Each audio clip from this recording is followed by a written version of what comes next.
Want to master release management in Jira while keeping your project organized and visible to your whole team? In this tutorial, I'll show you exactly how to visualize and manage Jira releases using a Kanban board, using the latest version of Jira, where issues are now called work items. By the end, you'll be able to track, manage, and actually ship your work items confidently, without the confusion of wondering what's ready or what's left.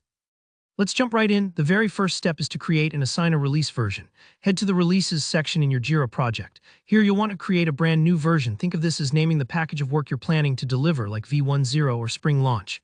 Give it a clear, meaningful name that everyone understands, and if you have a deadline in mind, go ahead and set the release date. You can include any extra details that help your team know what this release is all about. Now, this part is important. After you create your version, you need to assign the work items you want included.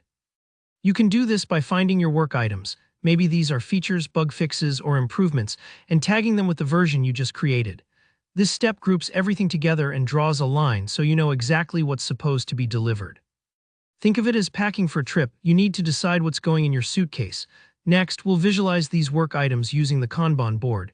If you haven't already, take a minute to set up your Kanban board. Make sure your columns clearly represent your workflow stages. For most teams, that might be something like backlog, to do, in progress, and done. Think of each column as a step on an assembly line. As work moves ahead, it gets closer to being completed and shipped. Once your board is ready, start adding your work items. You might drag them in from the issue box, now called the work item box, or create new ones right from the board.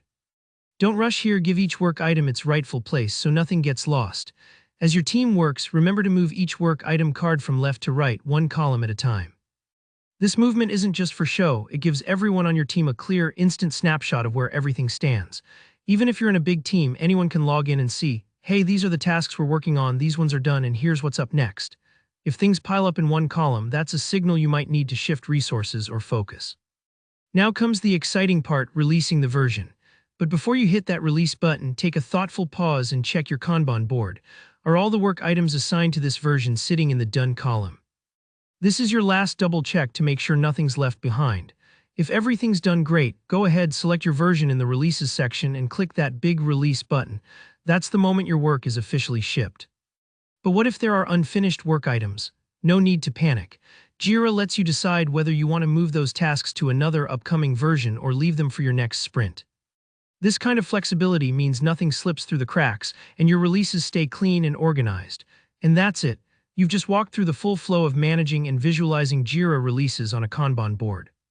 If this tutorial helped, give it a thumbs up, and if you have questions or want to share how your team handles releases, drop a comment below. I read every one.